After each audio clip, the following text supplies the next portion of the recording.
Streaming live on Facebook, YouTube, Twitch, and blasttheradio.com, this is The Lowell Green Show. The number to call and be heard around the world is 613-413-2217. Or email Lowell at blasttheradio.com. And now, here is Lowell Green. Here, John. Question for you all. Are you losing confidence in those in charge of fighting COVID?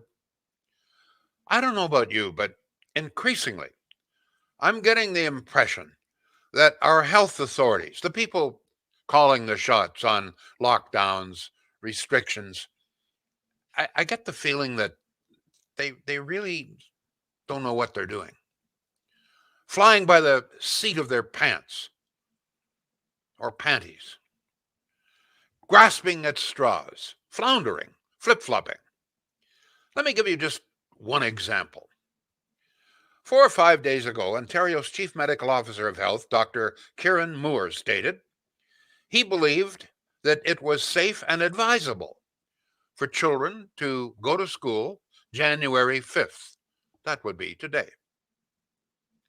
He also admitted at the same time that as many as 50% of all of those people listed as being in hospital with COVID were probably there for other reasons. They arrived at hospital with a broken leg, broken hip, or whatever, not because of COVID, but after they were admitted, they were tested and found to be positive. But in most of those cases, he said the symptoms would not be nearly serious enough to be hospitalized. He said he figured that about 50% of all hospital patients listed with COVID fell into that category. Well, that was 4 or 5 days ago. Our Chief Medical Officer of Health for Ontario.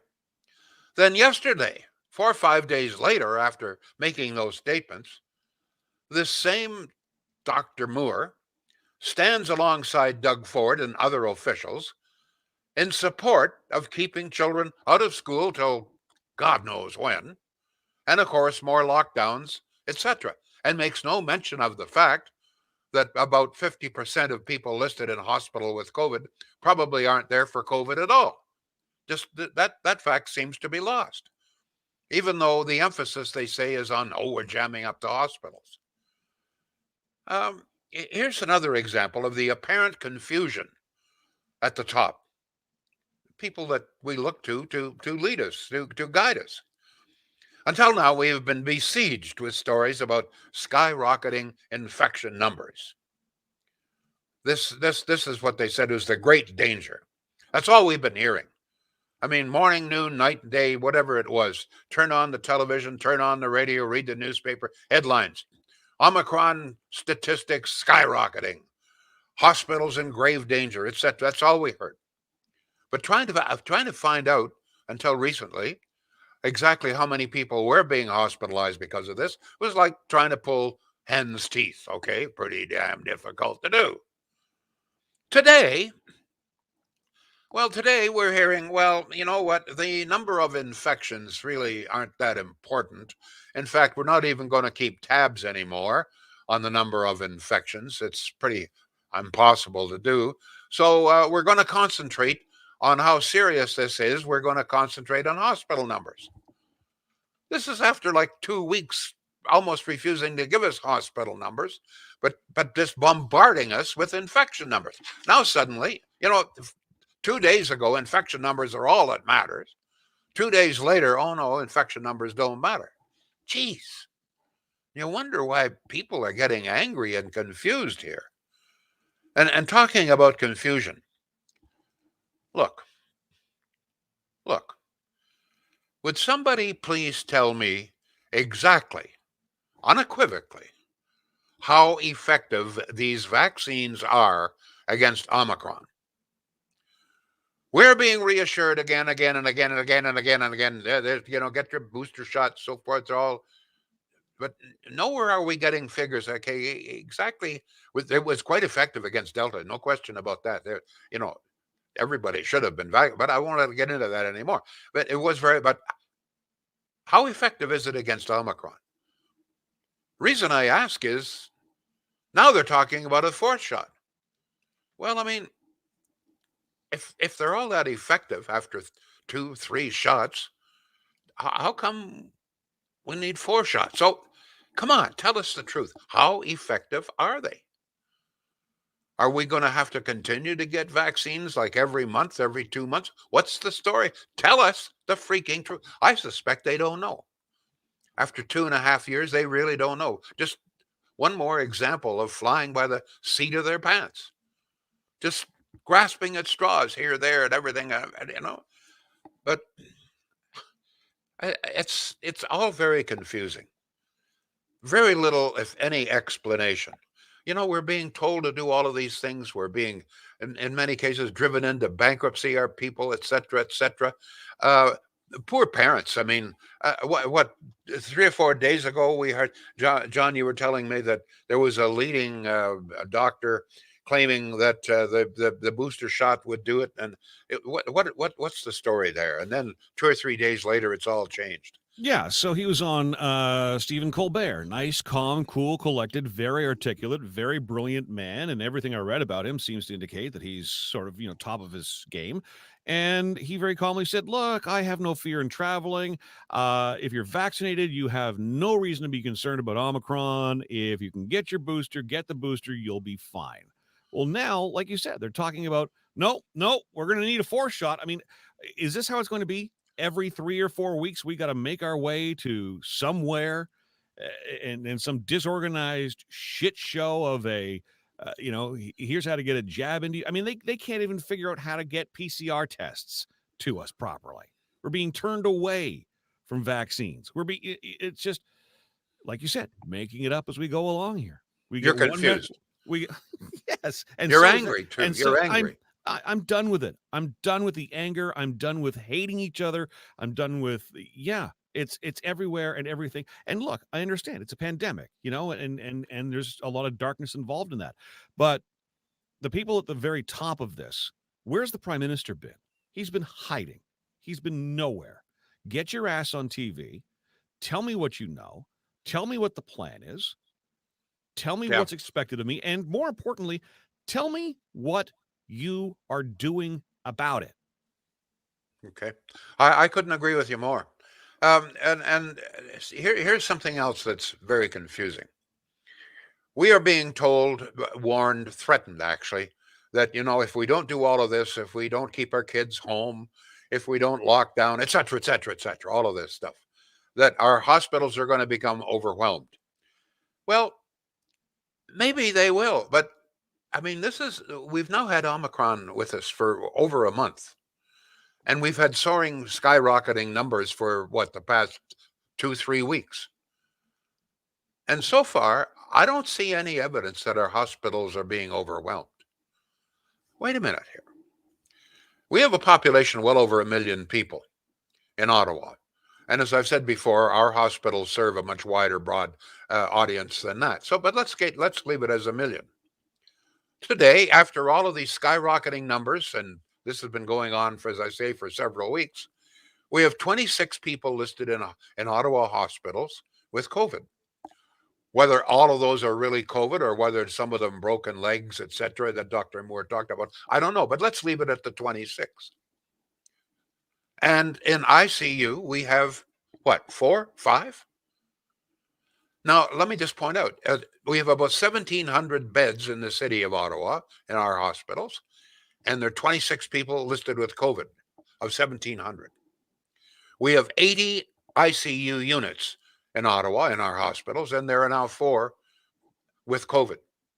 Does that sound like overwhelming the hospitals? It doesn't sound like it to me. Now let's look at the province-wide figures. About 250 people in IC units in all of Ontario. Folks, we have a population of 15 million, little over 15 million people in Ontario. Check it out. Population now is over 15 million. So out of a population of 15 million people with skyrocketing numbers, infections by the tens of thousands every day, we have only 250 people seriously ill enough with COVID to require ICU.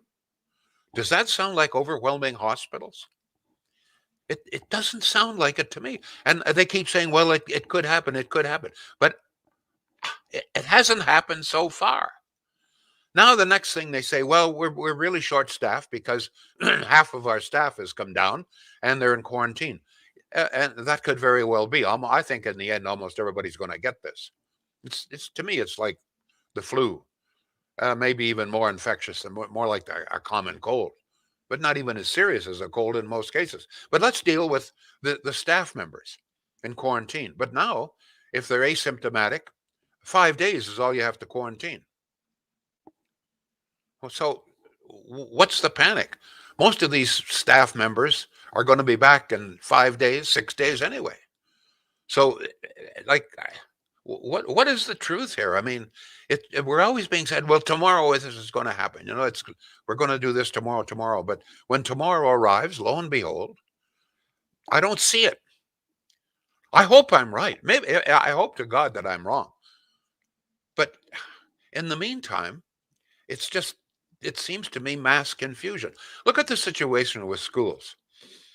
We even had our own Dr. Etche saying she saw no reason why kids couldn't go back to school today. Don't forget, kids were supposed to go back to school today, right? This is January 5th. We had Dr. Moore, the chief medical officer of health, the flip flopper, saying, yeah, we should be able to go back to school. And we had all kinds of other outcomes that the teachers' union say, no, we don't want to go back. But I mean, so the parents didn't know what the hell to do. So they're led to believe, I believe most parents were led to believe kids will be back to school today.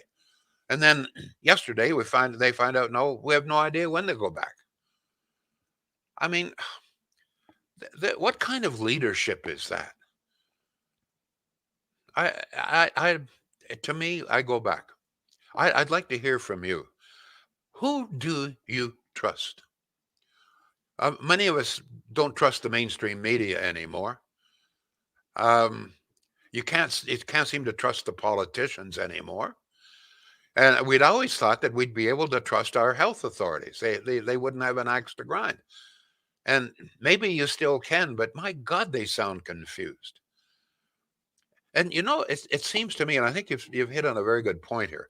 What we've talked about this before, John. We need a national program. We need some coordination between the provinces here. We you've got one rule in one province. You've got in Quebec, just across the river, for God's sake, it's a curfew and it's this, that, and the other thing. And we had, until we were closed down our restaurants, people were flocking from Quebec to restaurants here, etc., etc. But it doesn't seem to be any plan, national or anything else. It's just fly by the seat of your pants. Do you know what that means? Back in the early days of flight, when they didn't have various instruments and so forth. In many cases, they didn't know if they were upside down or not. So the way they knew that they were flying straight up was they could feel pressure on the seat of their pants. And that's how they flew. If they didn't have any pressure on the ass of their pants, they knew they were upside down. So put her back again. Well, it seems to me that's kind of the way we're flying with any of this. But this is serious stuff. I mean, lives are at stake here. And let me say something else too. And then I want to turn it over to you. I want comments from you. Who do you trust?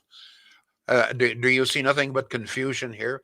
What would you really like to know? What question? If you had someone that would give you a straight answer, who knew the answer, what question would you ask? They they say that we've got to have all of these lockdowns and so forth. And now what really concerns me is, once again, in many of our hospitals, they are putting an end to all but emergency surgeries. Now,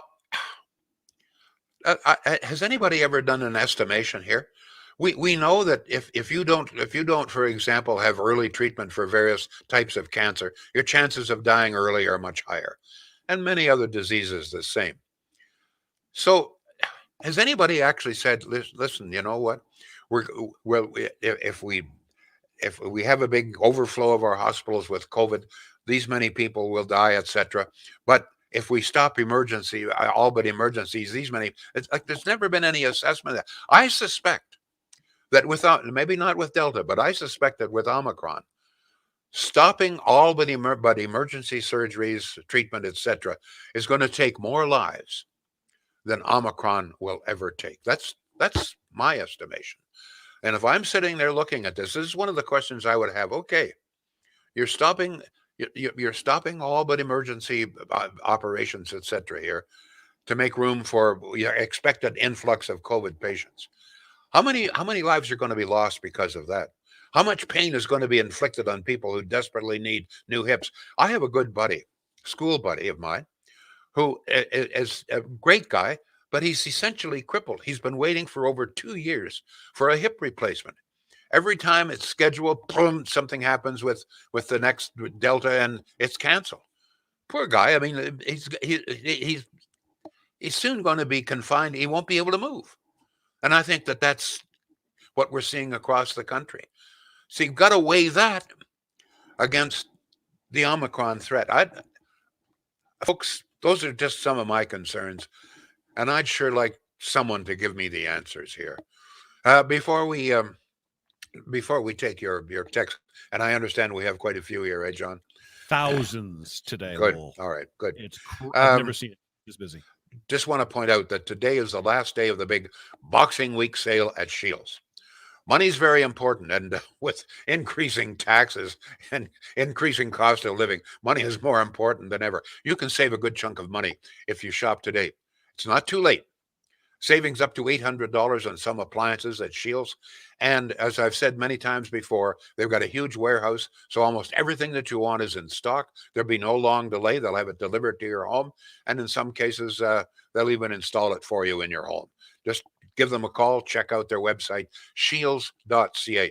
They're good people. And by the way, they got a dandy little butcher shop. Deals only, you want to buy local? Well, you can't do better than Shields.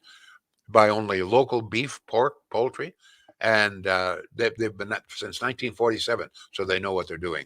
Shields.ca.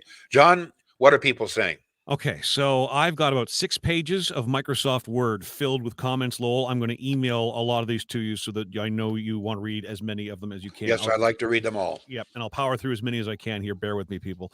By the way, if you want to call the show, we're here at 613-413-2217. Anne says 371 hospitals in Ontario, 2,081 in hospital. That is less than 5 per hospital. Angel One says it should be the same countrywide, not province by province. Lisa says I don't trust mainstream media. It's only a watered down version of the truth. Joshua says it helps nothing that Americans seem to be going on with their lives, and it's so visible to us. Not only that, let me just thank you very much. Very true. And I'm not sure if they're doing the right thing or not, but essentially the United States says, you know what? This Omicron, it's really just some variation of the flu. We're going to live normal lives. And you know, another country that's made the same decision? Australia. Yep. Australia has ruled, you know what? This pandemic, this is not a pandemic. This is just another version of the flu. And no more lockdowns, no more restrictions in Australia. But here in Canada, let's shut the country down, for God's sake. Let's bankrupt everybody. Go ahead, John. Valda says, I totally agree. Small businesses are in big trouble and many will lose everything or they will start working from the back door. I wouldn't blame them. People are still flying. Example, the Sunwing flight to Cancun with no masks. People just do not care anymore. Where was the strict enforcement on that plane? Did you hear that story, Lowell? Oh, yes. Okay. Ann says, my friend went to Florida for 3 months. Everything down there, normal. No shutdowns. Ken says, I've come to believe that while vaccines will help, we don't vaccinate our way out of this. Things will not get back to normal until a large portion of the population is infected. All right, over to our text at 613-413-2217. Lowell, politicians are all about weighing the stats on their popularity to make their decisions. Look at Alberta. The public have very little time for COVID, so the politicians take that into consideration for their decisions. In Ontario, we all work at home and have very few IC beds in our hospitals, so lock us down and play safe for the votes. By the way, a third dose is supposed to be 70 to 75% effective for Omicron. Where did you get that figure? That's the first time I've heard that. Mm-hmm. Go ahead. I'll wait a follow-up. You know the number, 613-413-2217. Glenn says, show me the people that are making the decisions, and I will show you people on full salary. Kathy says, I've heard approximately 30,000 surgeries have been canceled. Chris, Father Gil Brown says, excellent point on surgeries and really all medical follow-up. I had cancer 2 years ago, had my thyroid removed. I've never had my screenings afterwards. They can't see me. It's not an emergency. Craig says the so-called vaccines do not work. The proof is in front of your eyes. Vaccines typically prevent an infection. Sometimes years later, a booster is recommended. It's beyond time to wake up and recognize we've all been duped. Less than 1% of No. Stop that. There's no question that they provided wonderful protection from Delta, and they're still providing protection. But very clearly, we may need an adaptation of it. I don't know. Very clearly, it's not as effective against Omicron. But stop spreading this stuff about. Yeah, go ahead, John. I'm just sick and tired of these anti-vaxxers. Go ahead. Dean is on Facebook saying Quebec will require vaccine passports to buy liquor and cannabis. It's only a matter of time before they'll require it to buy groceries as well. Cheryl says there's no way to totally eradicate the virus. As with the common cold, the flu, we must learn to live with this. Peter on Facebook, I agree with Lowell and John. No damn plan since the start. It's been flying by the seat of our pants. By now, you would think there would be hard plans to follow, but no. If this doesn't work, then do the old lockdown. Ford needs to look south and find out why things are different in Florida. They have infections there, but things are still open. Richard says, you know that if you go in because of a car/motorcycle accident and you happen to get tested for COVID, you pass away with your injuries from your accident. Cause of death will still be listed as COVID. Glenn says skyrocketing in quotes, exponential in quotes, overreach on the language. Glenn's comments on Facebook. Debbie says, I attended the booster clinic at Ottawa U yesterday morning for my booster shot. I made it quite clear that I could not have the Moderna due to a very bad reaction to the second vaccine of Moderna. Doctors told me to only get Pfizer booster to reduce the risk of reaction. Moderna is known to be more problematic, she says. When I got settled in for the booster, I explained the situation, Pfizer only. I was refused the booster because I was over 30 years of age, so I left without a booster. Thanks for nothing. Wow. Darlene says, thank you, Lowell and John. I'm also done with the flip-flop information we're getting. So tired of trying to keep up with the rules that seem to change daily at times. It's exhausting, and I really think the biggest suffering is mental suffering by trying to stay on top of these changing regulations. I'm double vaxxed, and unless I absolutely have to, I am not getting a booster. I have completely lost faith in the so-called experts. They cannot decide what's required from one day to the next. Angela says it's an absolute disgrace the way they have responded to Omicron. The hospitals are not overwhelmed in South Africa, so why should it happen in this country where more people have been vaccinated? Let me jump in. That's and I've said this before, and I'll say it again. It seems to me that we are treating Omicron the same as if it were Delta. Delta was very dangerous, took a lot of lives, over 10,000 lives lost in Ontario alone. Delta was very dangerous, and the vaccines provided excellent protection for us, as evidenced by the fact that you remember what used to happen in our long-term care. I mean, long-term care in the early days was a death trap. Well, after vaccinations, the deaths almost dropped off to zero. So that's proof that the vaccines worked with Delta. But my concern is that it seems to me that they have not recognized that this Omicron variation is very, very different. We've had indications from day one that it's much milder, but now we've had over a month. I mean, there's no question that it is much milder. In most cases, symptoms are very mild or non-existent. In fact, it's estimated, and I've seen this, that over half the people who test positive have no symptoms whatsoever. But it seems to me we are treating Omicron as if it was Delta. It is not Delta. It is a different variation, wildly different. That is one of my concerns. But I just don't see any recognition of that. It's not Delta. Delta, in fact, I've said this, and I'm not alone, that in the end, Omicron may be a blessing. Almost everybody will get it and thus provide some immunity. John, go ahead, please. That was a comment brought up, too, by someone. I can't remember who it was, but I know it flashed up on the screen there for a moment, that the hospitals are claiming to be in a crisis situation. Well, they've got a bunch of employees who have tested positive but are showing no signs whatsoever, who have to stay home on lockdown. And this is the conversation I got into with my wife after one of our shows last week. She works in the retail environment. So there's 7 employees in her store, plus the owner. If 3 of them are on the floor one day and somebody goes and tests positive, they've all got to isolate. Well, now this retail store is down to 2 or 3 employees. Next thing you know, the doors are closed. Why? Everybody's sitting at home showing no symptoms, but just in Precisely. case we got to shut the place Well, down. at least the officials here recognize this and reduce the quarantine period from 10 days to 5 days. And in the province of Quebec, out of desperation, they said, "Listen, even though you test positive, but you have no symptoms, you can come in and treat." Whether that's a wise decision, I don't know. But at least there is some recognition of that. But Yeah. even that took almost a month to make that decision. Let me give you an example. Um, a part of my family, one of the members came down with COVID. It, the, the disease lasted, well, not even really 2 days, but the entire family. And by the way, one member works in a vital profession. The entire family had to lock down for 10 days. Nobody else got sick. The person involved in this had no symptoms whatsoever. But for 10 days, this entire family is shut down. And in one case, at least, they were desperately needed at work. So thank God they at least they changed that to 5 days. But I mean, this took them almost a month to make that decision. Go ahead, John.